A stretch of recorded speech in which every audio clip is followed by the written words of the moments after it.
Hello everybody, back here again for our vlog a day, and today is Tuesday the 10th, and today was a lovely, beautiful day today. Woke up this morning fairly early, got some sleep but not great. Had to clean up the messes the old dog made, the tiny little dog. He just doesn't make it through the night, and it is what it is. So they actually tipped me more money, left me extra money when I picked up the dog because they knew it was gonna be a pain in the butt, and it was, but it was good. Basically got them all taken care of, got them outside, went to hop in the hot tub, and somehow overnight we had a power bump or a dog hit the cord, who the hell knows, but it was off, and it was like 91 degrees. That's too cold. I can't get in a hot tub at 91 degrees. It's just not worth it. It's gonna do no good. So got it turned on, got it all back up and running. Hopefully we can get warmed up here shortly. Who knows how long it's gonna take, but yeah, got a few other things done around the house. Nothing really major, it's kind of simple little stuff. From there, went out and fed the cats, got them taken care of. I actually jumped on a motorcycle and rode down on a bike, just because why not? Had my jacket on or whatever. So everything was going good. Gave back one of the dogs. They got picked up after I got back from the cats. Everything went smoothly there. Kind of just not a problem. It was easy. The wife came by, picked him up. Super happy to see him again. It's always good to get back a dog. It's the dog happy to see the owner as well. Kind of hung around the day, hung outside the dogs. Still feeling like just chilly, like I'm trying not to get sick, but I think I might be getting sick kind of thing. So out there with like a jacket on, and it's like 77 degrees. I've got a jacket on, just crazy, but it is what it is. So I went ahead, got a few other things done, went and got my run in. Actually had a puppy get dropped off.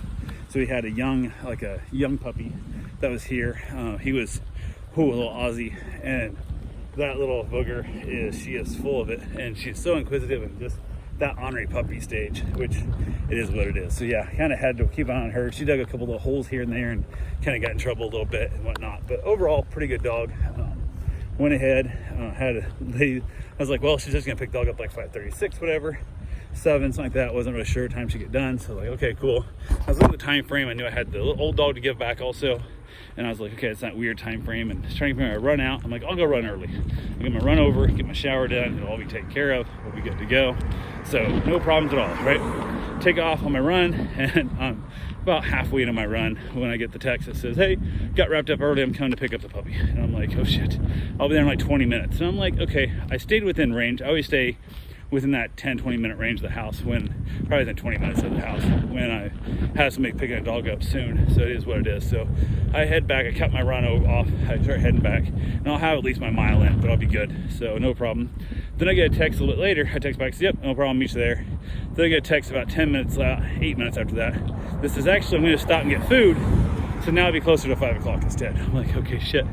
Had you told me to begin with, I would have been able to do my full run and wouldn't have to worry about it. I had my plan going, but it is what it is. So instead I kind of ran around some other weird spots and kind of got my longer run in, but not the route that I planned on taking. So got back to the house, and it's that weird time frame where I didn't have time to get home, get a shower. And I also didn't want to get home too early and sit around all sweaty and feeling super gross waiting for him to pick the dog up. So I just kept out long enough on my run that I got back in time, got everything all packed up, ready to go for the puppy. She got there, picked the puppy up, everything was good. Went and hopped in the shower, jumped out of the shower, everything was good. Had dinner and was sitting around stuff, and got the text from the people that were picking up the old dog. They were on their way back from the airport, and we were talking and stuff. And they got there, she came pick the dog up, everything went great. And I just told her I was so glad to get back a live dog, because we had that whole thing of like, he was today was a rough day for him. He'd been super active and super hyper and walking around and just wandering around, just aimlessly, just enjoying life and stuff. He took some jumps off the deck and all kinds of things, and told him all about those. Then today he perked up later in the day, but the morning part, man, I thought he was dead this morning. I went to wake him up, because or midday I actually went to wake him up. He was sleeping so hard.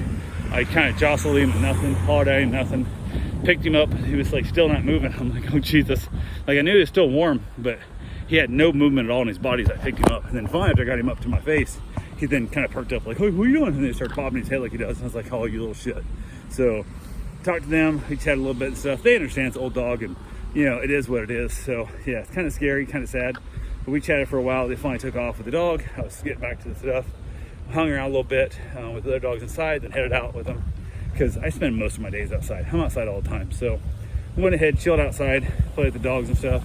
Watched a little bit of TV out there, had myself a cigar, chat with my wife a little while. We had another meet and greet today also that went really well. A little crazy little Boston that I booked out like a month or two ago.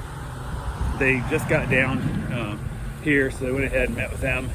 Got to see the dog, and the dog's a little hyper. It's funny, the dog went after Bruce like he was going to be all aggressive and, you know, like trying to attack him. He was actually being shitty, and they couldn't show up. I said, I got this. And the owner, they looked at me and he sat down and he goes, well, I said, my dog will handle it. If my dog don't, I will. And as soon as and their dog was being a little shitty again, and Bruce just gave him a little kind of thing, and he was like, okay, cool. And then it was fine after that, like 100% good. But had we broke it up, the dog would have not known who was in charge, because he would have thought we were in charge. No, the dog's in charge. I'm in charge, then my dog, then you. And that's how it goes down. So my dog obeys me, you obey my dog, we'll get along great. And they were really impressed with that. They're like, holy crap, I can't believe how good he did, and so on and so forth. We chatted about it a little bit and whatever, and everything was good. So they booked a daycare stay for Friday, I think it was Friday. And then we have the week-long stay coming up, which the daycare stay will be a good little test run to see how he does. And everything was good there. They left. Everything else was good. Talked to my wife for a while, chat with her. She's out there with Teddy, the golf course house, and just enjoying. I think every once in a while she kind of enjoys being out there by herself. She gets a little more alone time, no interruption, no other stuff from the rest of the dogs and whatnot. So it makes her life a little more peaceful and pleasant. It's kind of like being on a little resort kind of thing, where she gets to kind of just watch her own shows and read her own books and all that good fun stuff that comes with it. So, but yeah, overall, really good day. Just, I went ahead and looked through like Zillow, trying to find out where we're going to get our money. Had cleared the bank, so now I'm trying to figure out what we're going to do with it. Because I got my father-in-law's house sold, and waiting to hear back on some land. I'm trying to buy 10 acres, trying to find out more information about it, how hard it's going to be to, how much I got to pay the state basically to backfill the land, because they're saying that 7 acres of it's wet. I got to find out how much it costs me to pay the state. Filling the dirt in, I can figure that cost out. That's easy. It's what I got to pay the state to turn it from wet to dry. So yeah, it is what it is. It's right there on the edge of town. I think they'd want it dry so they could tax it more and charge me a lot more in taxes, but who the hell knows. So anyway, it's all just up in the air, trying to figure out what we're doing. Found a couple of houses I'm going to try and look at tomorrow. Reached out to a real estate agent, asked her to set it up to get me a showing, and we'll see what happens. So anyway, that's all I got for right now. I will talk to you guys tomorrow. Have yourself a safe, wonderful day. Thanks for watching.